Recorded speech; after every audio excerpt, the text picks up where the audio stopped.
I'm a proud Democrat, and I'll be proud to carry the banner of our party into the general election. So it's with great honor and humility I accept this nomination for President of the United States of America.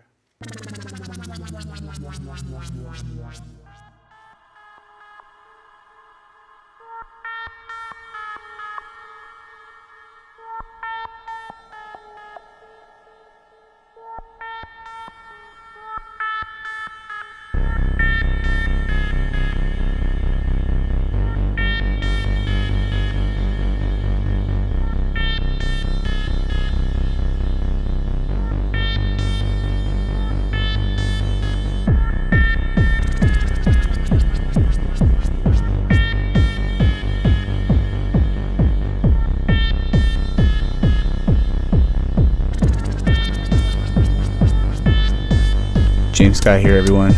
Coming to you from an undisclosed location, deep underneath an underground bunker.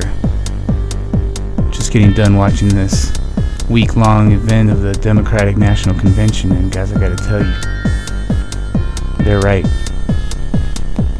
We gotta hide out, fall in line. If you don't, you too will be eaten alive. We're living in the darkest times. These are the darkest times. Please listen to me. I loved it. Please don't not believe me. Because if I portray that feeling, then I'm sorry. Don't come for me, please. We better listen to what they say, or else they'll come for us too. Time is up. If we don't get Donald Trump out of this office, we're all gonna die. Including the trees, the earth, the entire universe. We're living in the darkest times. The darkest times. The darkest times. Enjoy the show, everyone.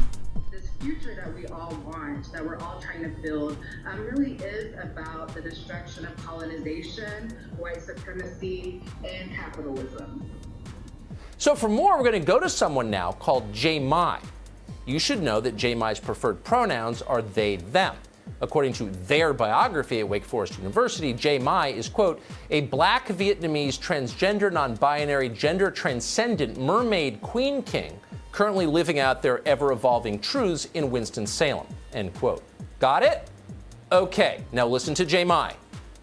Why can't folks imagine a world without the cops? Why can't folks imagine a world without prisons? Why can't people expand their imaginations to include community care, to include an abolitionist future? And I'm talking about like for real abolition, not just watered down DNC version of abolition. We're talking about abolishing the police. We're talking about abolishing ICE. We're talking about abolishing prisons. Yes, it is what you've been talking about. When nobody's looking, all day, all throughout the day. This is the kind of rhetoric you can catch online through the DNC, which we could never see before because it was always done behind closed doors before. Now they're out in the open, spewing the stuff during the daylight hours that nobody's gonna see as these caucuses and different committees meet and talk about all these crazy things that you saw in this couple of examples I just showed you. When before in the past, this would be happening with all these people in person and none of us seeing any of it, allowing for the networks to run cover for the radical side of the left here, and only showing the more reasonable side of the Democratic Party at night during prime time, during the 2 hours that they do show, whereas the rest of the day is just stuff on Zoom calls that you can go catch online if you want. Go catch a lot of crazy stuff being said if you like. But that's the game we play, right, guys? We show what the right hand's doing in the evening time on all the networks when everything looks normal and pro-American, and during the day the left hand is over here doing crazy stuff and having crazy plans and following a Marxist playbook the slow road to taking over a country from within. But over the week, I've taken some notes of each night's speeches, and I just want to start from top to bottom and go through my notes here and point out the particular things I found interesting, and show you the stuff behind the door that they didn't want you to see too. A little bit of that. So how was everyone's week this week? How did it go, everyone? We're getting back to normal. We're getting back to moving and grooving. Moving this economy along, hopefully. Doing your part. I know I am. During the week, a couple interesting things happened. I was walking by a lady who I noticed was enjoying a CNN article about the United States Postal Service situation. And I noticed she was reading, and I heard her ask somebody, why would anyone care if we mail in our votes? Why does Donald Trump care? Why does Donald Trump care if we mail in our votes? And I politely walked up and said, well, you know there are two different types of voting by mail that we're talking about here, right? And she said, no, what are you talking about? And I said, well, that's the whole issue at hand here. I'm thinking they're not talking about this in the article she's reading at all? Of course not. Anyways, I say there are two different situations at hand here. Absentee voting and just universal by mail voting, right? We have two different situations here. And you're forming your opinion without even knowing there's two whole parts to this. So first we have absentee voting. Okay? I do absentee voting. A lot of people do absentee voting. It works. You request a ballot at a certain address and say, this is where I live. Some states do it differently than others. Some states you have to give a reason why you want to do absentee voting. Some other states don't require much. You just request the damn ballot. Okay? But you're putting an address in and you're saying, this is where I want you to send my ballot to. I'm here. I will vote. Sign this envelope. Send it back. Boom. Just fine. Okay? This other thing that they're talking about doing, universal, just mail-in voting, what they're talking about doing, ma'am, I'm telling her, is taking the voter rolls and just doing a mass send-out of all the ballots. Okay? No requesting of it, no updating addresses, nothing. This has been done over the last couple weeks here, in case you didn't know. Okay, there was the Democratic Party did some experimenting here over the last couple weeks with universal mail-in voting. Some states did, at least, and there was huge problems. There was 80,000 votes just found sitting somewhere. There were so many issues going on with it that I can't believe anybody is even thinking about hampering the Postal Service at this time with the issues that they're having with doing this all of a sudden. It makes no sense. And Donald Trump is speaking out against it. Not because he wants to keep people from voting. He wants to do the same thing that we've always done.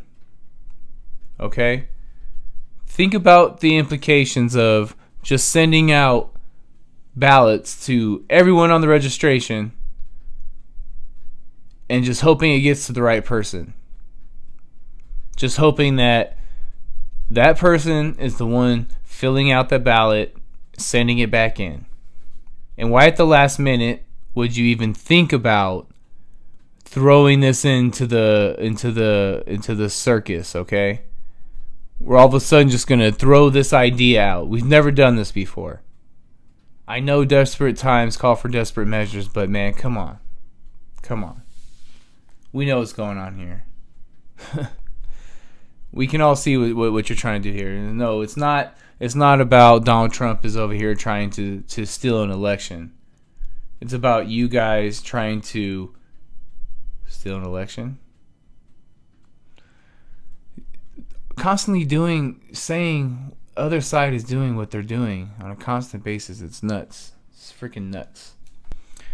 So I explained to this lady, there's a difference between absentee voting and universal mail-in voting. And just sending these votes. Okay, have you not heard the stories of dead cats receiving ballots? Dead humans who have been dead for 12 years receiving ballots to vote? What's to say someone's not going to just fill in that ballot and send it in? Do you know about mail harvesting? Do you know that some states can harvest ballots and then dump 1,000 ballots on a table right before the election? You have no idea the complications that you're asking for. Okay? So I explained this to this kind lady, and she completely says to me, well, that makes total sense. No one's explained it to me that way. I thought that was huge. I thought that was big. She said to me, well, now I get why he is stopping this from happening. And it's no, that's not a good idea. Nobody's going to even know if the right person voted. Who's to say someone doesn't just fill out a ballot, mail it in, and then on November 3rd, go into a voting station and fill in a second vote? How is that precinct going to know that you didn't already just send in a mailed-in vote? What the hell kind of sense does that make? None. Zero. Thank you. None. That's all I'm saying. Maybe you have something else that will help counter that you could comment down below and let me know. But I don't know. And it was super awesome to hear this lady just understand logic. Okay? And that's all Donald Trump is trying to speak is logic in his odd way of doing it. Okay? He's just trying to speak logic, hear my words and say that doesn't make any sense. James totally made sense right there. All right? Just crazy that her source of news didn't at least explain that much of it. I don't know. It's crazy. Something else that happened.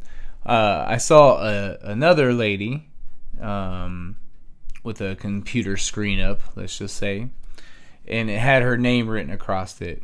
And I saw the last name Milosevic. Okay? And I asked her, Milosevic, is that like Slobodan Milosevic? And she said, what? How did you know that name? What are you talking about? Yeah, like Slobodan Milosevic. She says to me, it's not every day an American walks up to you and references Slobodan Milosevic. I have a short-term memory issue, I feel like, and I can't remember stuff I just learned yesterday and last week. You know, I can hardly remember the Super Bowl and what occurred during it. Hardly. But for some reason I can remember Slobodan Milosevic and his role during the late 90s and early 2000s. It's just a different skill that I have for some reason. So I sat there and explained to her what I knew about him. You should look him up. It's a very interesting history in that area.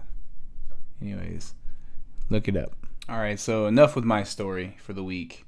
But let's get on to an eventful last week that we had in the news cycle. 4 days straight at the Democratic National Convention, held with no people in the stands, no crowd to clap, cheer for big drop lines, none of that stuff. And I think you'll see that it fell pretty flat. The DNC really tried to pretend to be good old Americana. They really ran with the stars and stripes and were playing good old Americana music in the background of things and whatnot. At the beginning of the first night, I wondered how they would try to portray all this. How do you run for a country and at the same time tell it how bad it is, and only speak to its negative sides on a constant basis? So I kind of wondered how they were going to be able to handle all that. And I should mention, the Democratic Party took any mention of religion or God out of their platform for their national convention. In 2012, they did. And then in 2016, never once mentioned any form of higher being at all during the whole thing. So I was shocked when this started off with some very religious undertones. I was confused for a while there. I thought you guys weren't about this anymore. I thought we did away with the whole idea of there being a God. I know there's a huge section of your voting block that is highly religious, especially in the African American community. They are very religious, and they probably saw some effects from that and thought, we better backtrack on this a little bit and start getting this back into our platform some.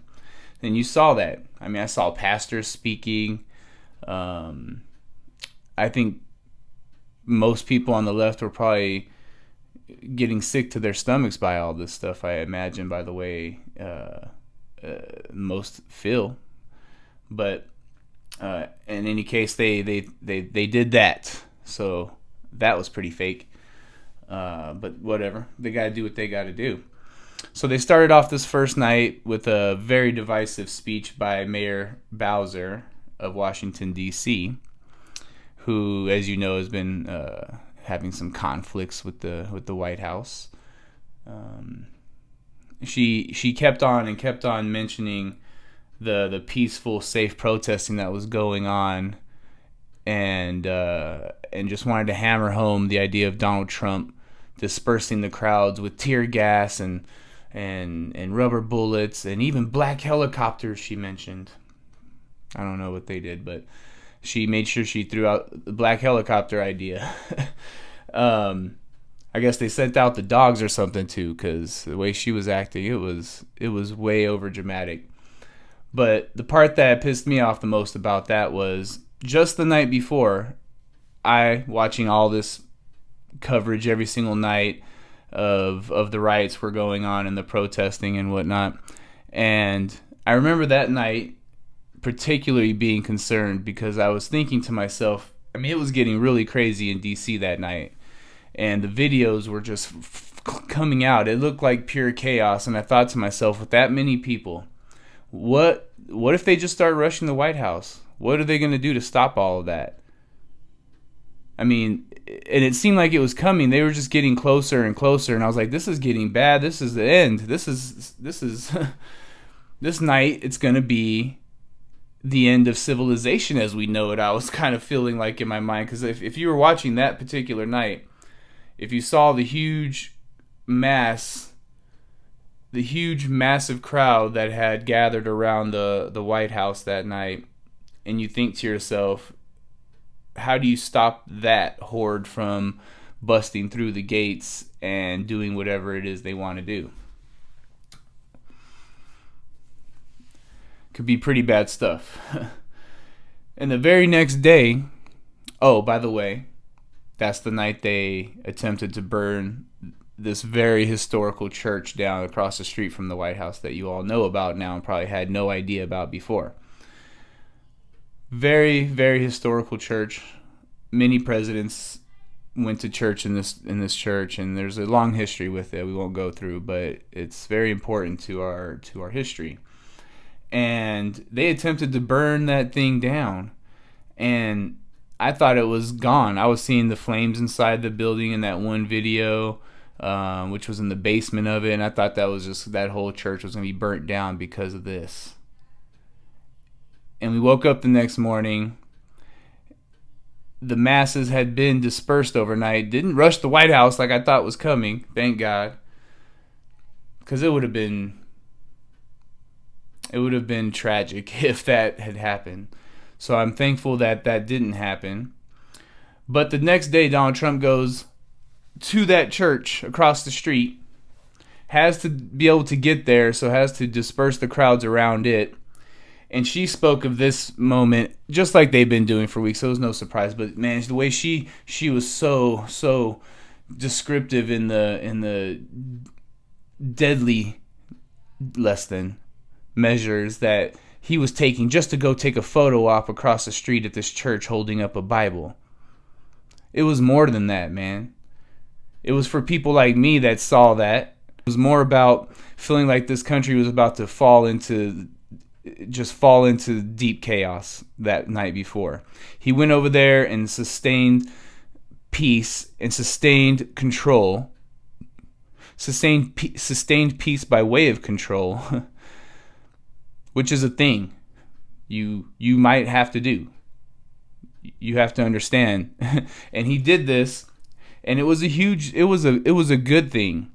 Okay? He was able to go to that church across the street and give the idea that things are okay. Things are not falling out of control here.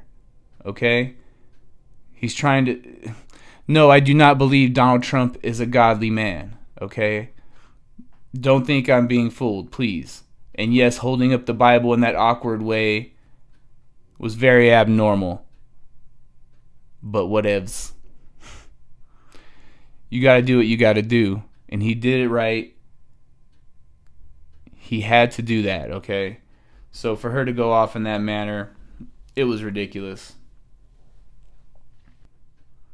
All right, so after she was done giving that very divisive speech, attempting to do what she can to try to make us fight against each other in the streets, I guess is their goal. After that was over, they started showing those little videos of Joe Biden having the Zoom calls with the multiple people. It was very hokey, so corny the way that they were acting, and just so fake. Especially the way he was acting. But how else would you seem in that manner? There's no way to not seem fake and hokey in that situation. That's why it was a bad idea in the first place, damn it. Idiots. With all the power of production in Hollywood at their back, they couldn't pull off something better than this. It was ridiculous. But I have to say, Joe Biden seemed to be more awake. He was with it right away. I was expecting to see some crazy, issues with technology in him, and I don't know where to look. Wait, what do I do? That stuff didn't really happen, so that's great for them. And after that first night, it came a little more clear that, it's not going to be so easy just to throw the senile thing at him if he's going to have it, at least his wherewithal together enough to be able to have conversations with multiple people on a Zoom thing, which I may be being too kind, because I believe that part was pre-recorded too, which has been a big funny part of this whole thing, is all the pre-recorded versions of it, where it wasn't live, to be able to edit out his mistakes and whatnot. So that was an interesting part of that. And then that first night was also the night of the Joe Biden Cardi B interview. What'd you guys think about that? I had a different take on it than most, because I remember back when Cardi B made a video complaining about taxes and how much taxes she had to pay. Remember that? She had a bill or something in her hand showing the ridiculous amount of money she was going to have to pay into taxes, and she started going into a conservative tirade about how people should be allowed to keep their money, and the government just wants to take. Okay? So she through a lot of conservatives, we get excited when people in Hollywood and in a fame, celebrity type people see the points we're making, even if they don't understand, they're making our point for us, but it tends to excite us, and we get that message. I mean, she was on every single political talk radio show the next day. They were playing the clip of her saying all those things. But now her very first demand while talking to Joe Biden on this little interview was free college and free health care. Where the hell do you think that money's going to come from, Cardi? The government money tree? You don't understand how this works? You want free college and free healthcare after complaining how high your taxes are. Your taxes aren't anything compared to what they're going to be if we pull off some nonsense like free college and free healthcare. Which isn't the main concern about free college and free healthcare. You know, how much is it going to cost us? It's about destroying those institutions and the quality of them. But we won't get into that right now. So where the hell do you think the money's going to come from to pay for all that? Do you think that part's just going to be free? Oh, the teachers need to teach for free. This is how it builds down. This needs to be free. Just pay them. Let the government pay them. Whatever. Next thing you know, the government is paying the payroll for almost all industries until it takes over the final industry and becomes a communist country over hundreds of year time type of thing. Not tomorrow. Not during the Biden administration. It should be the Harris administration because he won't be there very long if they win. I should call it the Harris administration. He's just there to help push through the win and so that she can take over. Eva Longoria is the one that was hosting that first night. One ridiculous thing I wrote down that she had stated was that Joe knows how to handle a pandemic because he handled the Ebola virus so well. And just the other day, I heard a statement from Kamala Harris explaining how well Joe handled the Ebola virus. It was in her first speech after being asked to be vice president nominee. She talked about they already know how to handle these things. They know how to do it. It's not like Trump over here getting hundreds of thousands of people killed. Joe Biden and Barack Obama knew how to control a pandemic. Okay? She said in that speech, "Do you know that only 2 people died in the United States from the Ebola virus outbreak? Did you know that?" Sounds great, right? We have no memory, folks. They're just going to use that as if it's anything comparable. It's not even close. That thing was not anywhere close to what we're dealing with right now. First of all, 0 Americans died from the Ebola virus outbreak. 0, not 2. She threw in 2 to make it seem like it was kind of a threat, but they stopped it before it got anywhere else. No, those 2 people were flown in from outside the United States to try to get our great health care to help save them, which didn't, and they passed away while in the United States coming here to try to get good health care. Don't blame it on bad health care. That would be stupid and ignorant. But that did seem kind of contradictory. But we're not going to save everyone from everything. 2 people did pass away from that from outside the United States. It never even became a problem here that they so-called handled so well. Or maybe it never became a problem because they handled it so well. No. It wasn't as viral, okay? It was different and should not be compared to this. And for Kamala Harris to do it, for Eva Longoria to do it, it was just disingenuous at best. It was just fake. Okay, and that pretty much wrapped up the festivities for night 1. Obviously, I'm not going to have a point by point because I want to bore your asses to death, but I'm trying to just go through what I wrote down as I was watching, things that I thought stood out. And of course, things that stood out to me will be different than things stood out to you. No, I didn't just go through and say all the great things that Joe Biden said. Don't have time for that, A. B, he didn't say much. C, he just gave platitudes the whole time. Which I understand. I mean, it's understandable that you weren't going to get deep into policy here. But come on. I mean, we're going to sit up there. We're just going to say, vote for me, and I'll fix all of your problems. Vote for Biden, and I'll fix all of the healthcare issues. If you vote for me, you will have no more worries of COVID. Which is probably true because once he's voted in the office, all the news organizations say, "Hey, it's a miracle." Nope, can't say miracle.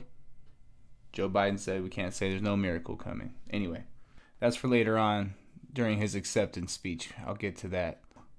Day 2 is supposed to be foreign policy night, where we're going to get deep into how we're going to handle all the the foreign threats that face our nation in these crazy days. We're gonna talk about how we're gonna get deep into how we're gonna handle policies with Russia and China, and how we're gonna handle North Korea and terrorist threats and what's going on in Syria. No, we're not gonna talk about any of that.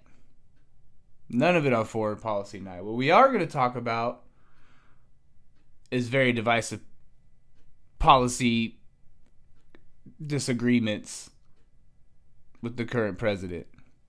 We are going to bring on Sally Yates first and let her give a ridiculous speech, going as far to talk about the Muslim ban. She actually used the term Muslim ban that, yeah, I know you still want to throw that around on the left because you haven't been taught of some of the things that might explain why that's stupid to call what he did a Muslim ban.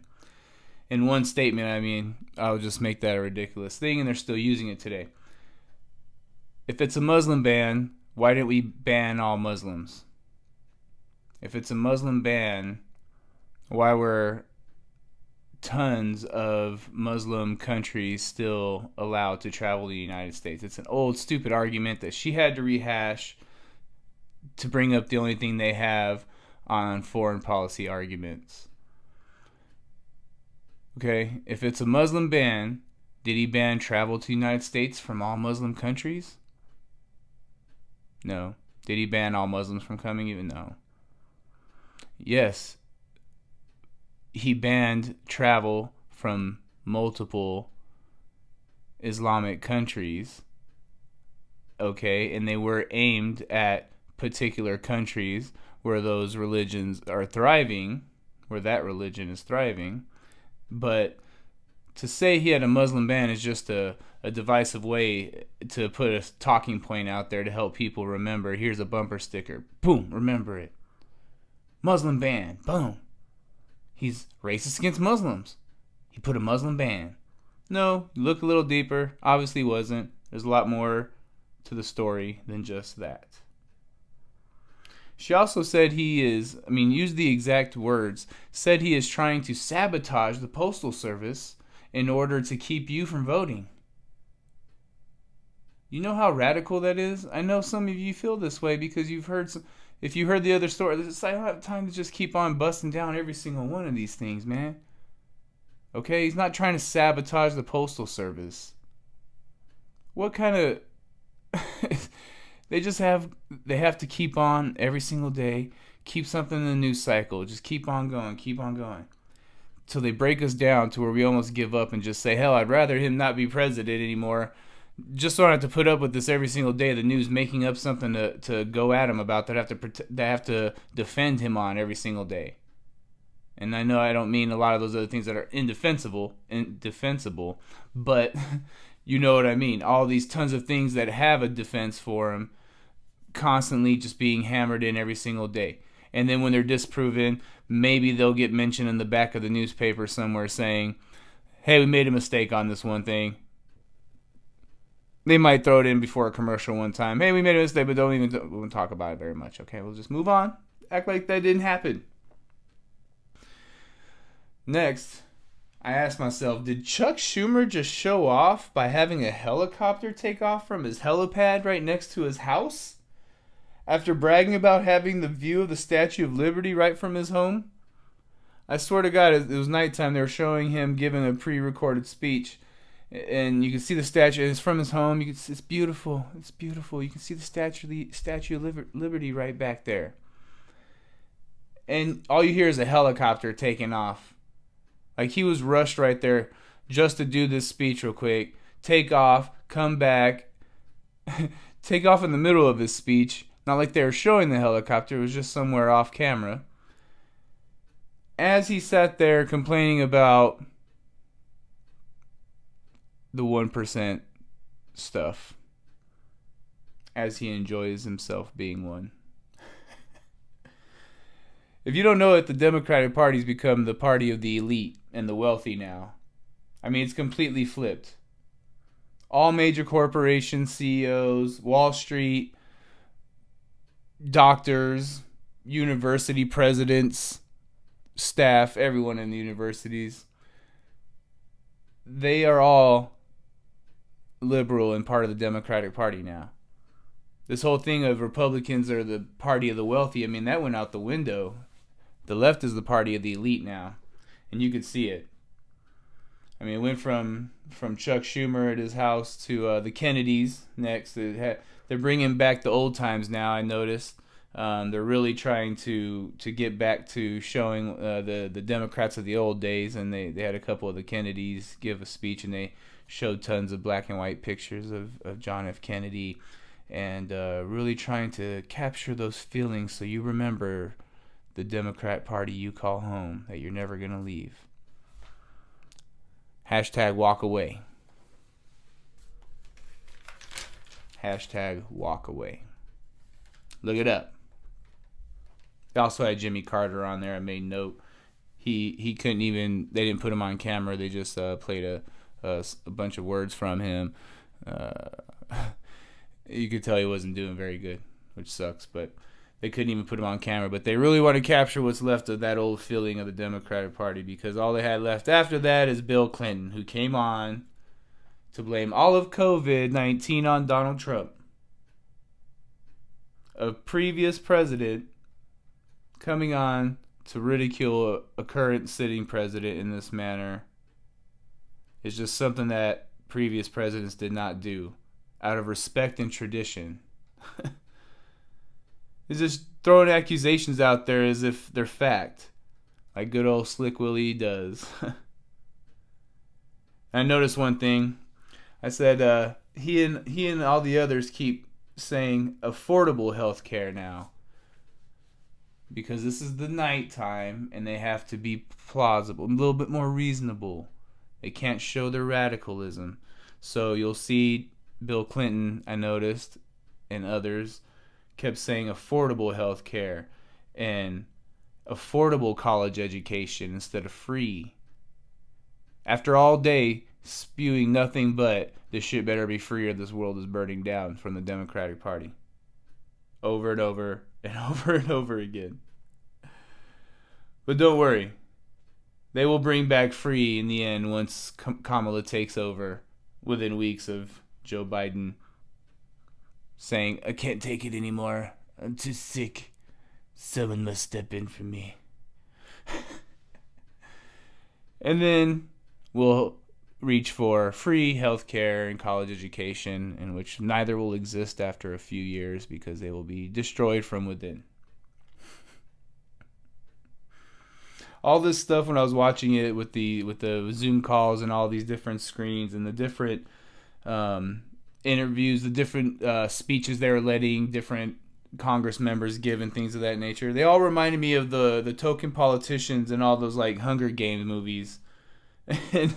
And what are those other movies called where like these futuristic politicians, just the way they dress and everything, the way they speak, I mean, they look like robots sitting up there. And especially nowadays, they got people with masks behind them standing there, all still. They look like statues and masks behind them. There's some crazy symbolism there, you guys. If you look at the symbolism of how these people are standing around, giving speeches like robots, and the people behind them are standing still with their masks on, you better obey.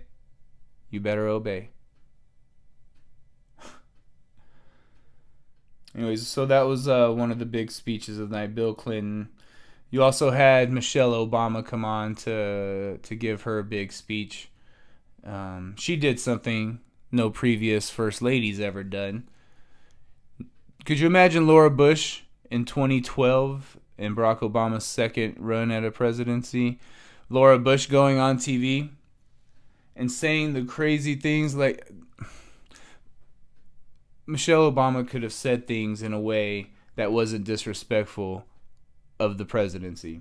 And I know you don't feel like Donald Trump is due that respect of the presidency. I disagree with that. Michelle Obama obviously doesn't. She went as far to go on and just do one of the worst things possible. She said the current president brought us locking kids in cages. The lack of self-awareness again. is ridiculous. We all know that the policy of locking these kids in cages began in the Obama administration. It was an Obama policy that was put forth because of a law that he created. It was the only thing they had left to do, so they had to do this thing where they would put the kids in cages, separate them from the family, and then I'm not going to go into the long story of how it all works, but you know how I remember this? Because I remember watching Glenn Beck back then, who I followed, and Glenn Beck went to the border, to these places where they hold these kids, and they had them in cages. Glenn Beck went to the border with trucks of toys and soccer balls and gave them to these kids and donated them to them. So I remember this happening, okay? So how disingenuous do you think it feels to me when I hear Michelle Obama, the former first lady, with all that respect she holds and everything, she went straight and lied in your face and said, Donald Trump, I can't believe you locked these kids in cages.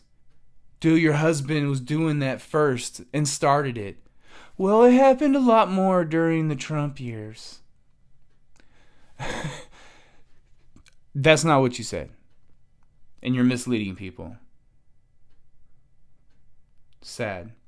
Other than that, she's very well spoken. We know she knows how to speak well. She gave a nice speech with other things. She touched on some of the important things in the world. A lot of people were moved by that speech.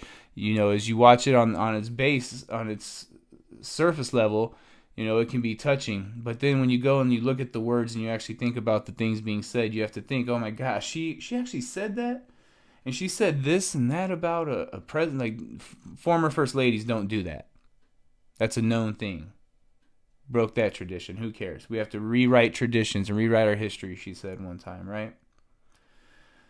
Well, then you had AOC. She got her speech in that night. She was relegated to less time than John Kasich, even, a Republican.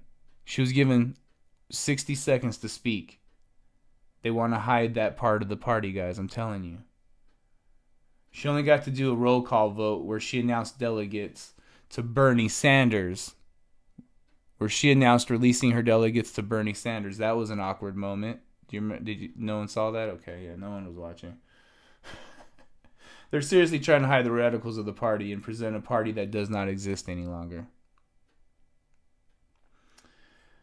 They had this college student from Tennessee giving, you know, all those female college students giving this nice little hoorah speech, who actually referenced Susan B. Anthony on the exact same day that Donald Trump pardoned her, and the left found reasons to call Susan B. Anthony a racist, of course.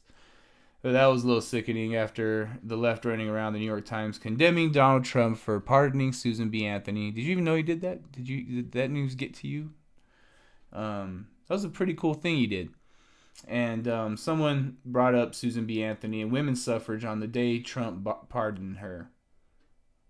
And the left immediately started repudiating her because Trump happened, of course. Jill Biden spoke while breaking down the family. They spotlighted Jill, you know, gave a nice little memorial video on Jill and Beau and the daughters, of course. But they seemed to completely ignore Hunter in that little montage. The bad kid. Remind me of that movie, The Black Sheep. Remember Black Sheep or whatever it was called, right? With Chris Farley.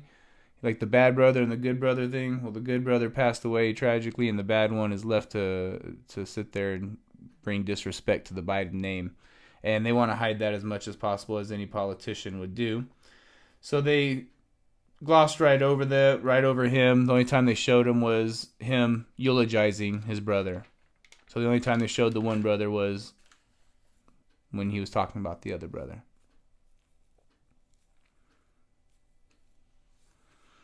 So what a day two that was. Big speeches by Bill Clinton, Michelle Obama. A tiny speech by AOC where they cut her off and said, "Don't even think about going there, girl. Don't try to tell the world what we're trying to do here. And that was that. On day 3, I wrote, they're acting as if they're the party of no lockdowns. Again, no self-awareness. Giving personal stories of people's whose businesses have been lost due to COVID, acting as if they aren't the ones making sure the businesses stay closed in the first place. And that they wouldn't lock them down and ruin their businesses even harder. Even worse, I mean.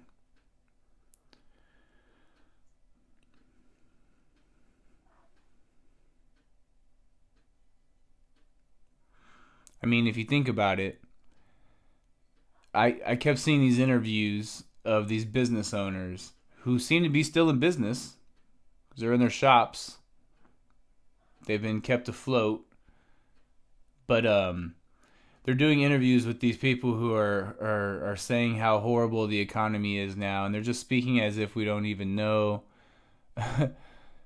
what it is that caused this, and that their side isn't the side saying that this lockdown needs to be harsher and worse, and those businesses need to go out of business if it takes it to stop this virus, right? So it's kind of again disingenuous for the party to be pumping the narrative that the economy is so horrible that these people's businesses are going out of business.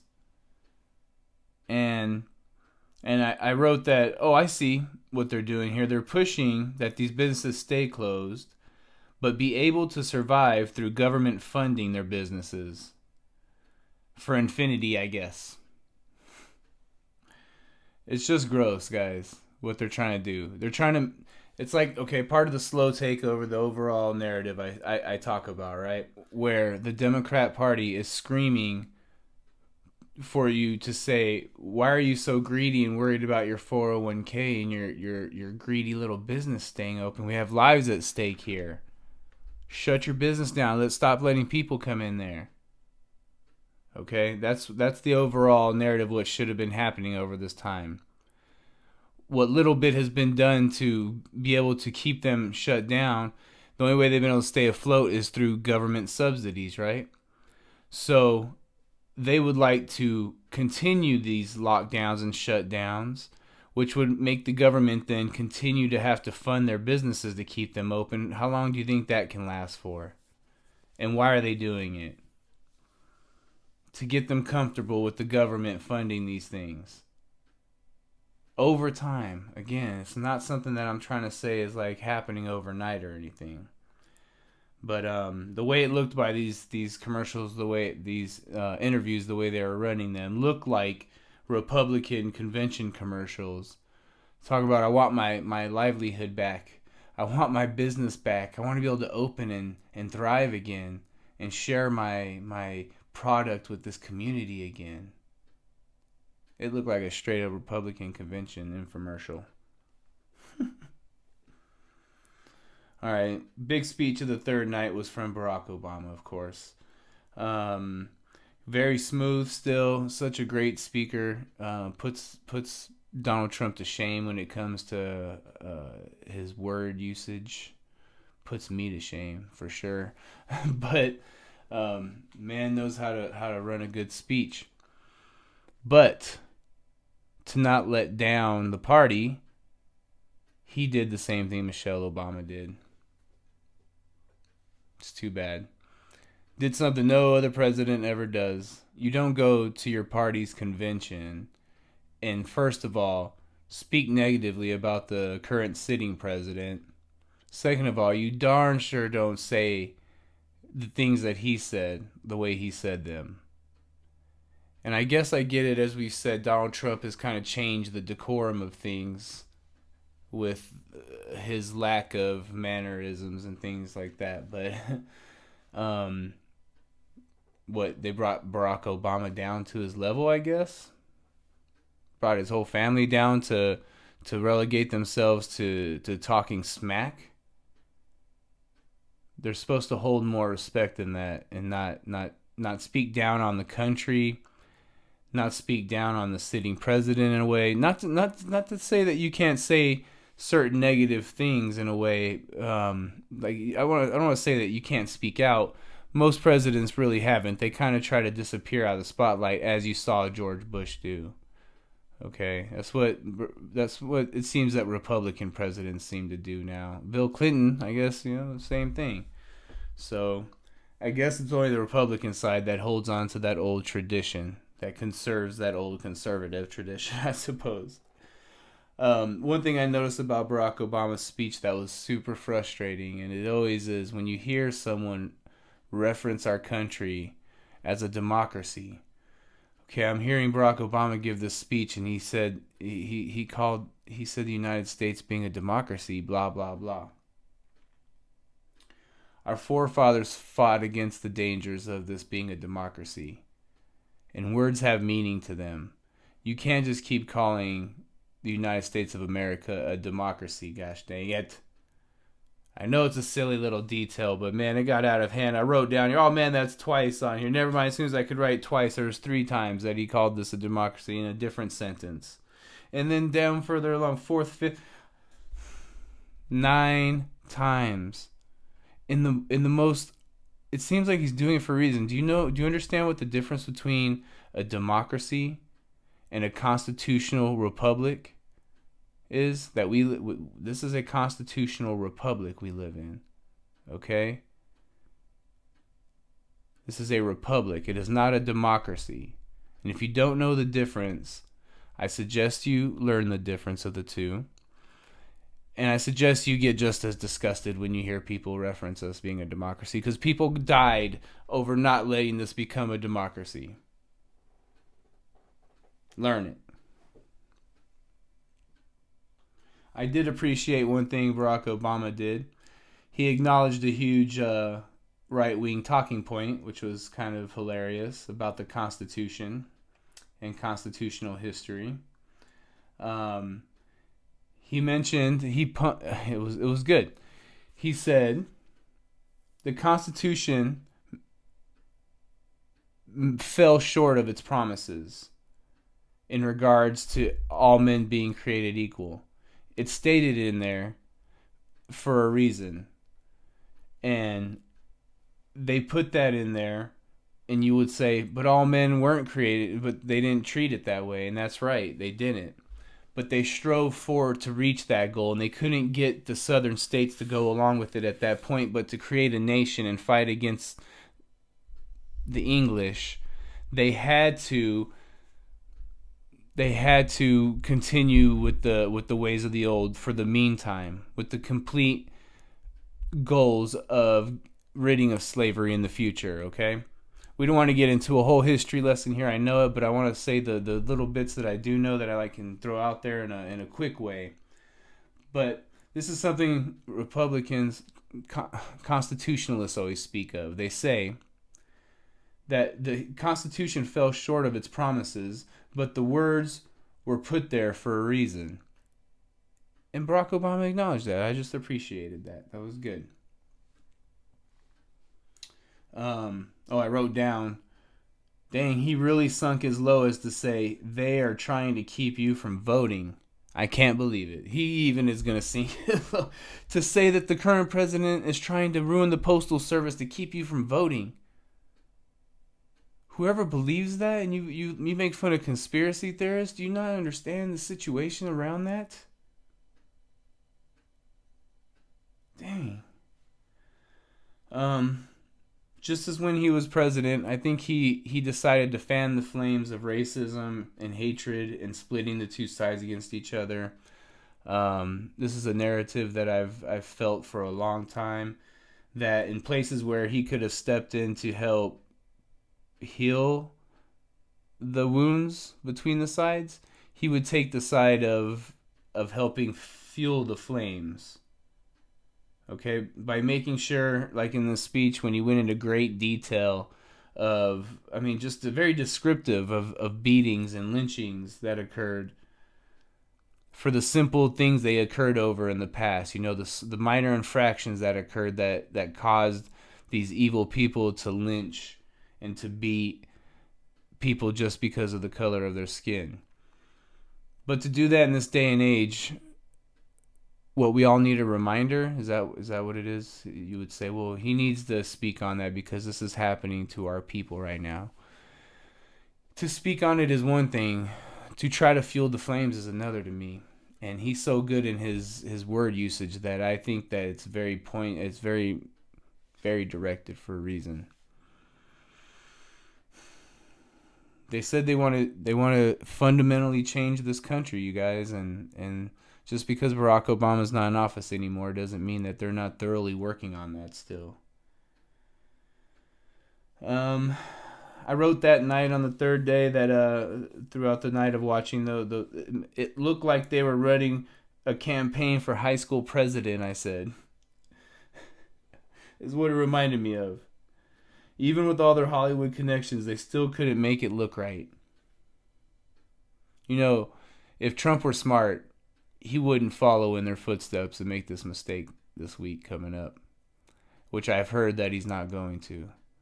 He's going to be smart about this, have some people in the crowd involved that can cheer for you, make the aesthetics of it all look better, make the audio of it all better. That was ridiculous this last week having to watch this.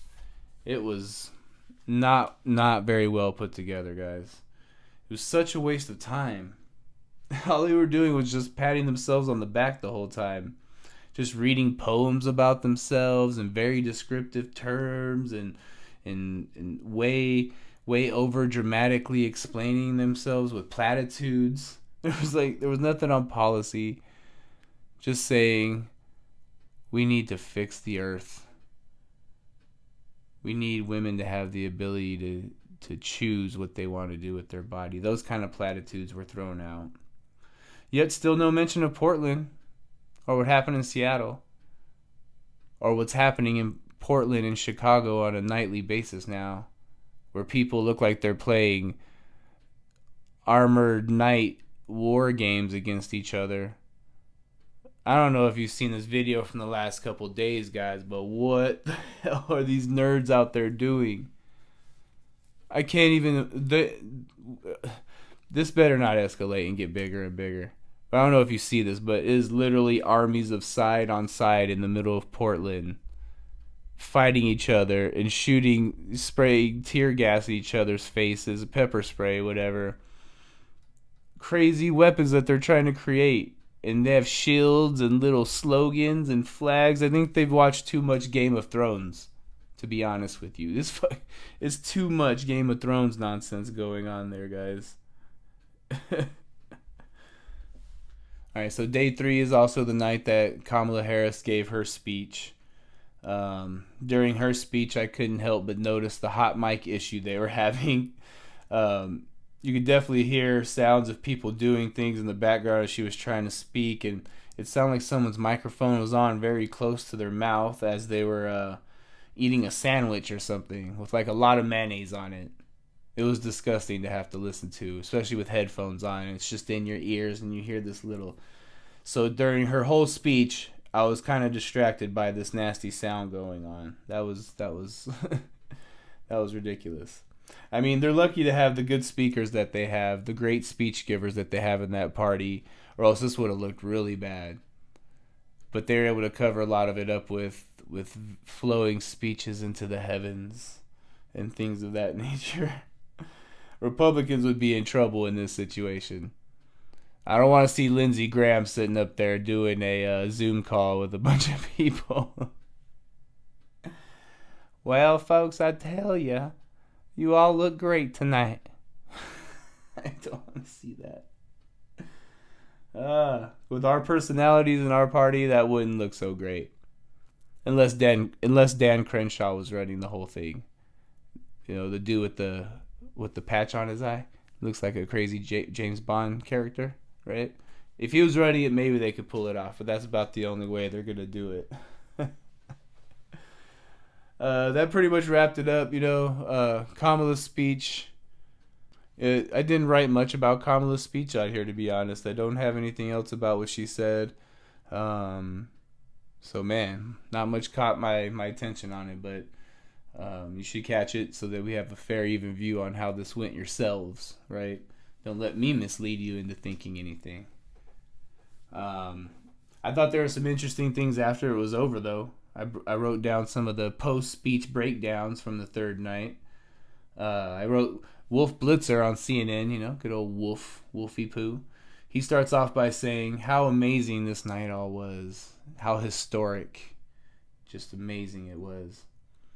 Then immediately acknowledges that he's never seen a immediate predecessor president go after the sitting president such as Obama did. So he said how beautiful this all was and how great and respectful it was. But I've never seen a president go after a former president like that before. But that was cool, I guess he feels. He asked Jake Tapper a question about that, and Jake Tapper straight interrupted that question to first explain the historic implications of this night. Like, no, let's not talk about, don't ask me about how a former president talking. Let's talk about the implications of the historic possibilities here. They're going to pull the same narrative as they did with getting Barack Obama elected, right?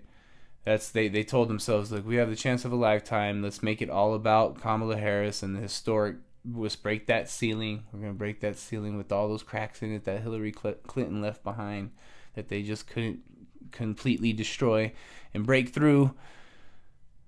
So it'll be the first black female vice president, and they're gonna push that identity politic to its end. I promise you that. Anderson Cooper immediately thereafter lied and said Trump said to the Q movement, QAnon movement. I watched this press conference earlier in the day, and all of a sudden I heard Anderson Cooper reference the press conference where Trump was asked about the Q movement. I wrote, Trump said to... Okay.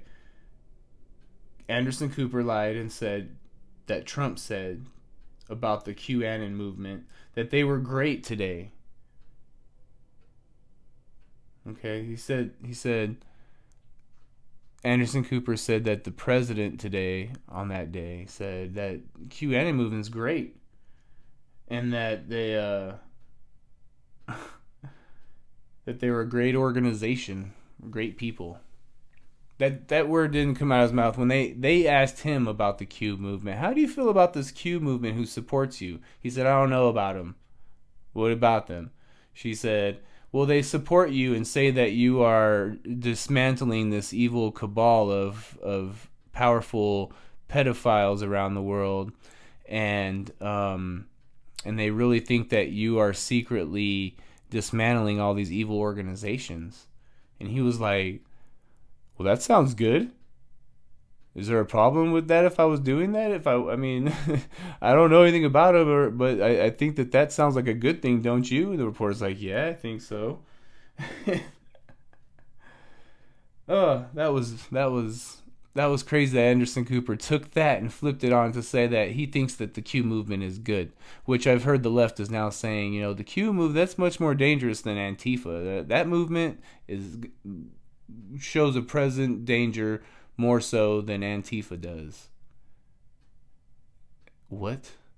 That's the only thing they said on the whole thing about Antifa was about how they weren't that bad compared to the Q movement. Oh, what the hell?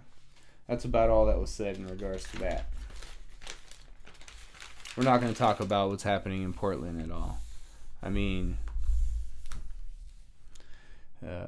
not that it doesn't look like a Mad Max movie running live on my Twitter feed every single night.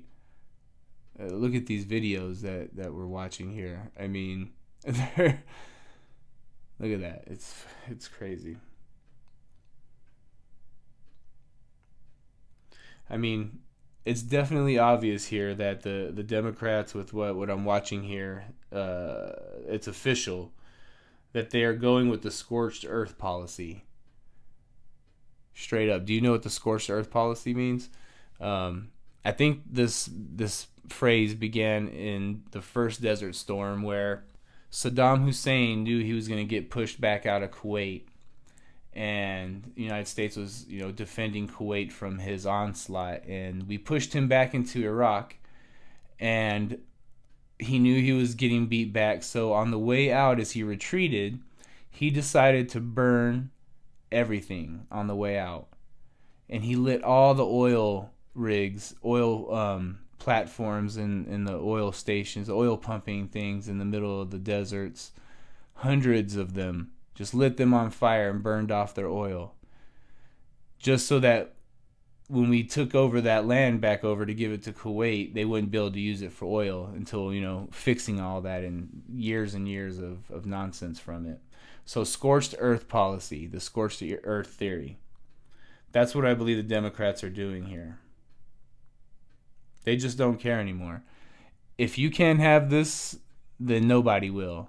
By all the outlandish things that they're saying over and over again, it seems to me that they just figure, listen, we're going to throw everything but the kitchen sink at this thing, okay? And if we don't win, this thing is going to be so torn apart that we're going to be in turmoil for the next 4 years, but maybe then we'll have a chance to get back in power and people will see the true evilness of this current administration after 4 years of us torturing them and making them fight us. We'll fight them harder until they slit our throats on TV live, and then we'll be able to call them murderous, evil villains. How far will we have to push them to get them to do that to us? I mean, they're seriously the party of Bill Maher now, who once famously said he doesn't care if it takes a full-on Great Depression to get rid of Donald Trump. He doesn't care if that's what it takes. Do it. It's worth it to get rid of Donald Trump, he believes. I mean, they're trying. They're doing away with all tradition and decorum that we've ever had, and they just burn it all down along the way. We don't care anymore. I found out during I found out during all these speeches, Trump was live tweeting about things, especially during Barack Obama's speech. He tweeted, "He spied on my campaign and got caught." He did.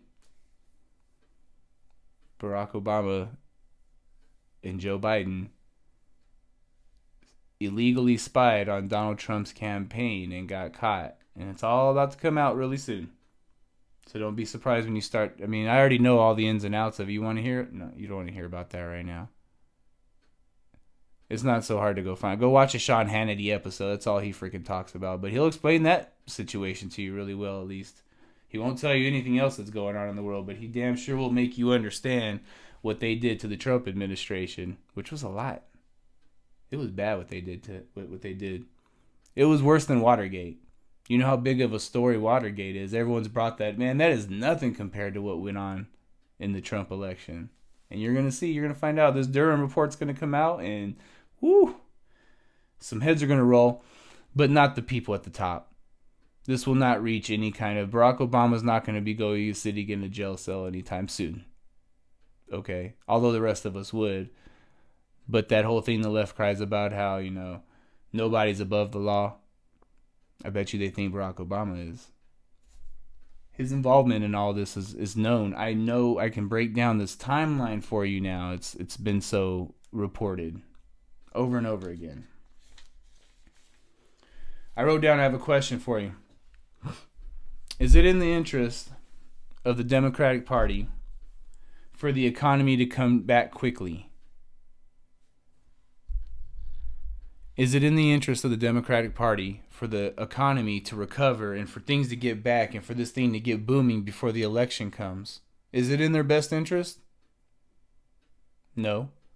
Do you think they do what they can to ensure that it does not happen before they get back in power? They're doing everything they can to ensure that. You better believe it. It's sick. They'll destroy your lives and keep you down to keep you from to get themselves back in power, because if this thing turns around before the election comes around, man, Donald Trump's winning that election like this. It's over. I promise you that. So as we move forward, let's keep that premise in mind with the things that they do, the things that they say, the decisions they make, the things they hit on a constant basis. Pounding on it. You'll think, oh, they're only saying this possibly because they don't want the economy to get better. Damn, they're really trying to lock things down over here and over there. Somehow they got to figure out a way to destroy the stock market. Like, they haven't figured that out yet. But they're going to try and get that down before it's too late. Somehow they got to make a stock market drop or a real estate market drop before this election comes around, or this thing's over. You see the polls tightening already.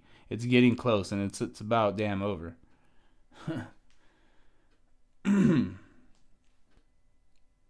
So, while the DNC continue to ignore cities on fire, on day 3 I want to state that 30 people have died in the riots since they started.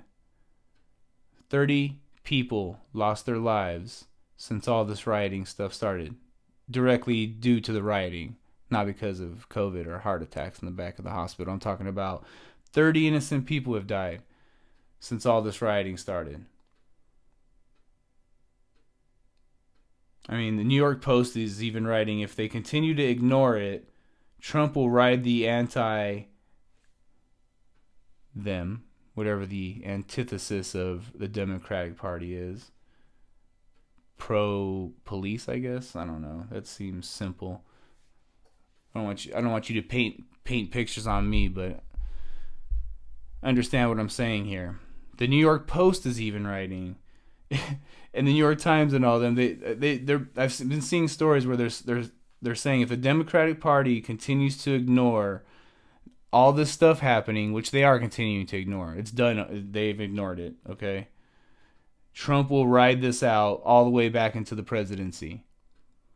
If the left keeps acting like, I mean, they have to use Kamala Harris's prosecutorial position in life, history in life, as a way to help them push the fact that they're going to be tough on violence and getting this stuff under wrap, or else people want safety back. You guys see this stuff getting in suburbs now? These huge mobs of people are rolling through quiet suburbs at 2 a.m. and flashing strobe lights and lasers through people's windows and waking them up, yelling as loud as they can, as many horrible words as they can conjure up to these families in the middle of the night. Right? They said make them uncomfortable. By the way, I found out Facebook finally banned Antifa. Facebook did finally. After banning all these other right-wing organizations, they finally banned Antifa from planning and doing all these violent things they were doing on Facebook. They can still do it on Twitter. Twitter hasn't banned them yet. But the reason that I feel that they might have banned them, that they might have banned Antifa, is because they can start to see that it's helping Trump. Trump's numbers are going up because he's starting to split. He's the party of peace, the party of chaos. That's the narrative that's starting to push. So the news is going to have to start flipping this around too. So Facebook bans Antifa. Then you'll start to see the news organizations start to completely ignore Portland and Chicago riots that are still ongoing. You'll start to see them ignore them more and more. We still have the underground media that I can follow, that I'll see it on, but you already see it on the nightly news. You don't see the stuff I'm seeing, these fights I'm seeing in the middle of the street between hordes of people. Have you guys seen, videos, okay? Let's show them. Oh, and guys, I must have ran out of room earlier, and I added a nice little note in here, too, that I noticed about Michelle Obama's speech.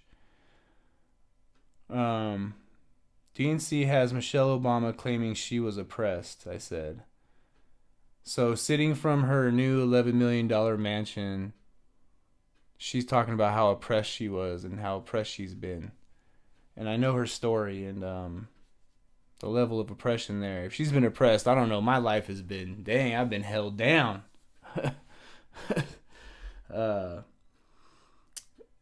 Governor Cuomo came on. I wrote a note about how Governor Andrew Cuomo was doing his speech, and he bragged how well he handled the coronavirus. That was sickening. Do you know what Andrew Cuomo did to the residents of New York City? Andrew Cuomo, like a terrorist, sent in sick patients into the nursing homes, forced them into the nursing homes with COVID viruses. You know about this? I mentioned it in a previous video, but I didn't go into the detail about why we should know how horrible Andrew Cuomo is. Andrew Cuomo is horrible because he mandated that all nursing homes take in all COVID patients being released from hospitals who are recovering from their sickness. They need to discharge them from hospitals and place them. He forced these nursing homes and said, you cannot even test. You're not allowed to even test for the virus. You have to accept these patients, place them in your nursing homes, in which caused a huge influx of patients with the coronavirus into nursing homes where our most vulnerable are, and caused thousands and thousands of deaths by doing so. It was probably the worst decision ever made by a politician with the most immediate reaction that can be placed blame on. You don't ever see politicians do things like that. If you look at the mortality rate in New York City, the death compared to percentage of population, it's higher than most countries in the world, and the total numbers of deaths are higher. I mean, if you look at, that's where the highest percentage by many, many times of any state in this country, New York and New Jersey, if you put them together, it's like a huge percentage of all the deaths that have occurred. And it's mostly due to his decision to make that happen. It's a bad decision. And now, moving into this fourth and final day of this huge convention, this momentous historic convention, right? Some notes I took about it. I said on here there was some secretaries of state of California and somewhere that were on there. Their main focus was to immediately start hitting on that fourth day on the post office scam. And this lady, she even begins by starting to explain the difference between mail-in voting and absentee voting. And she explains absentee voting completely, perfectly fine. Then never turns to what universal mail-in voting is. She never explained what that side of it was. She's like, guys, she even said there's two different types. And then she proceeded to just explain the absentee side and completely skip the other side of the dangers of it in the main part of the argument here. She that was dirty. That was so misleading. People like her, what's misleading people like my coworker. It's dirty what they're doing. That's just you have to explain these things if you're going to bring them up. And then, wow, looks like I jumped straight into Joe Biden's speech here, his acceptance speech, which I showed you a clip at the beginning of his magnanimous speech he gave. It's beautiful. Man, it was teeth clenched. Dude was talking like an old man who was going to... I couldn't even... The way he...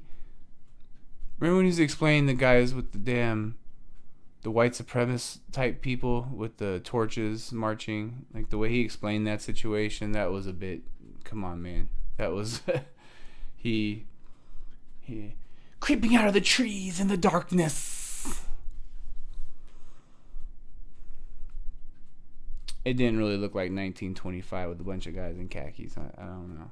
It was awful, the shit that they were screaming. It was awful, the things that they were saying, what they were chanting.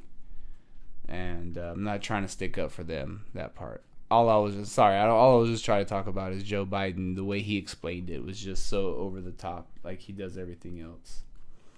I asked, did Joe Biden just pump conservative ideas about wealth inheritance? Passing equity down from home, from generation to generation, passing the equity in your home down to your kids and down. This is a huge thing for conservatives, the idea of passing wealth down, and liberals hate it. They think at death that house should go to the state so that they could, they could help pass that wealth down. Right? We believe in legacies. They believe in taking that wealth you built and redistributing it. Plain and simple. I got a notification that day from CNN that said, who would be giving speeches that night, and I couldn't believe it. Hunter Biden's name was on there as someone giving a speech. After what I said earlier, I was shocked on that night to say, wait a minute, Hunter Biden's gonna give a speech? Once he finally did speak, it was only in passing. It was with his sister, talking about their dad, and of course his brother, and of course he avoided going into any personal life. The dude's a disgrace, man, and what he's done with China and with Ukraine, it's not right what he's done there, and all that information's out there. If you don't know about it, you should definitely look it up. Cory Booker made an appearance that night. I found it funny that he made sure to make reference to his girlfriend as loud as he possibly could for everyone to hear. I don't know if you remember that little controversy, but out of nowhere, it had no context, but he made sure to say something about Bernie to Bernie Sanders while they were all on the Zoom call together. Something about how his girlfriend loves Bernie Sanders more than him.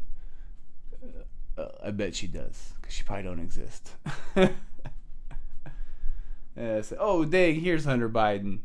Okay, he's just here to say short sentences again and talk about the good brother. Oh, that's all it was.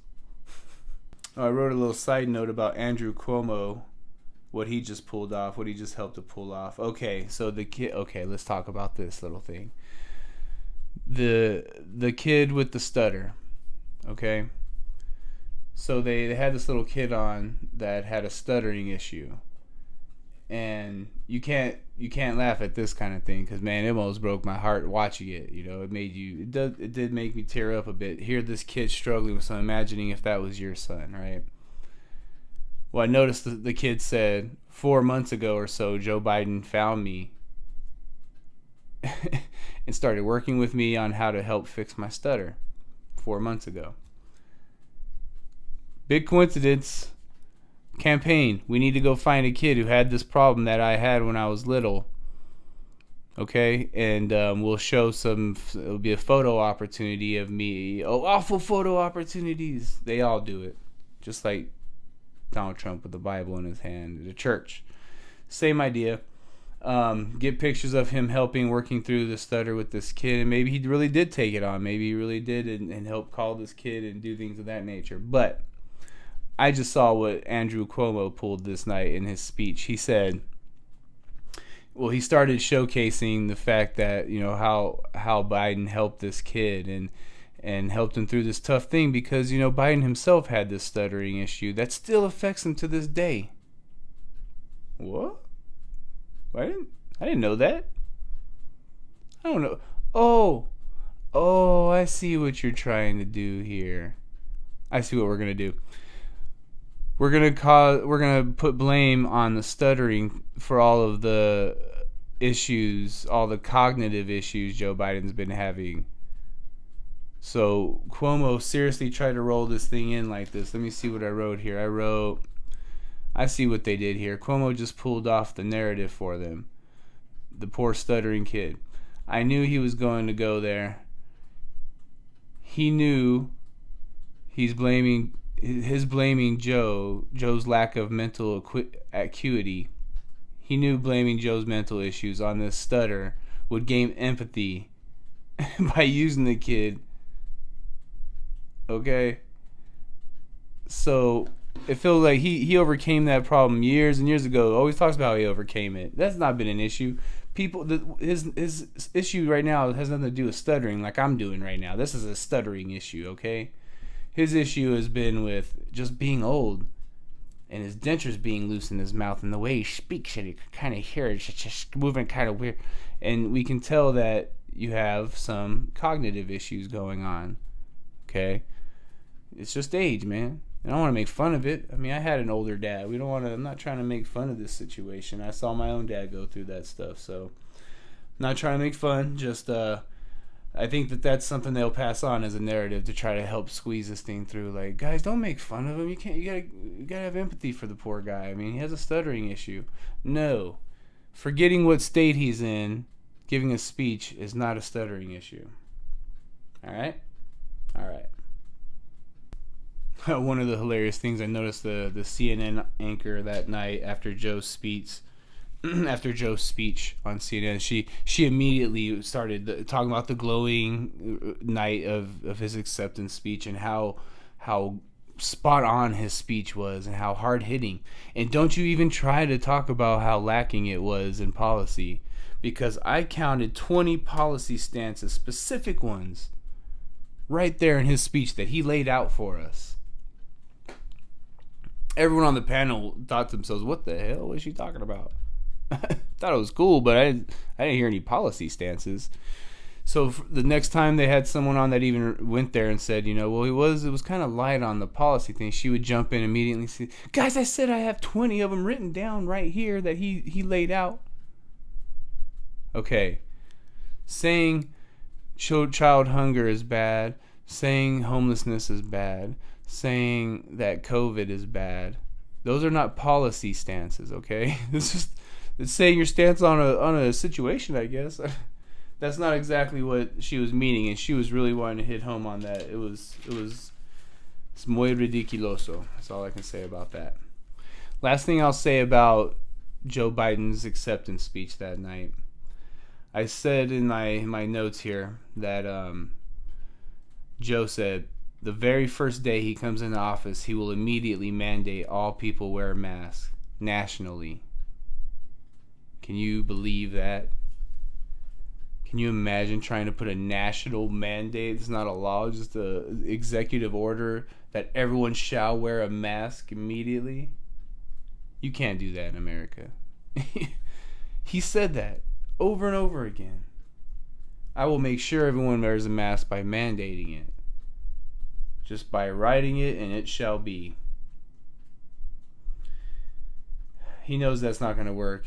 And the only reason he's saying it now is because he knows by January 28th, when he takes office, this thing will have disappeared by then. And there will be no one saying anything about, hey, we need to mandate. I mean, he doesn't take office until January 28th. We're not talking about November here, where maybe the virus is around still, which looks like it's fading. Accept it. Damn it. It's a good thing. But he doesn't take office till January 28th. This virus will have been long gone before then, and won't have anything to do with anything by then. So how damn stupid was that to say? It was just virtue signaling again. What if in your small little county where there's like no cases of it, he steps into office and he's like, hey, you guys in Iowa, you're going to stop playing softball without masks on. You better go put some masks on right now. It's in my executive order. You have to follow the same rules that they do in New York City where they're on top of each other, you people in Iowa. Don't you know? Didn't you hear? Joe Biden called himself an agent of light over and over again. But I want to end in this. With all their touting of their religiosity that they dropped from their platform years ago, through all their claims of having empathy towards the religious community, he called himself an agent of light, yet he promised America that there would be no miracle. Did you hear him tell? He looked straight in your eyes and said, there will be no miracle, America. So don't be hoping for one. Only I can fix this. You're so Catholic, Joe. Catholic Joe. That's what we should name him, because he's so Catholic. Good job, Catholic Joe, for sticking up for what you believe in. Don't be wishing for any kind of miracles, guys, because one's not coming. Anyways, that concludes this hour-long, just grueling task we got through together, and I hope you're all still with me, and I really thank you for your time. Please, guys, if you could, don't forget to hit like down below, hit that thumbs up button, share this out, get this message out there for me. Guys, I really appreciate your time. I'm out. Until next week. See ya.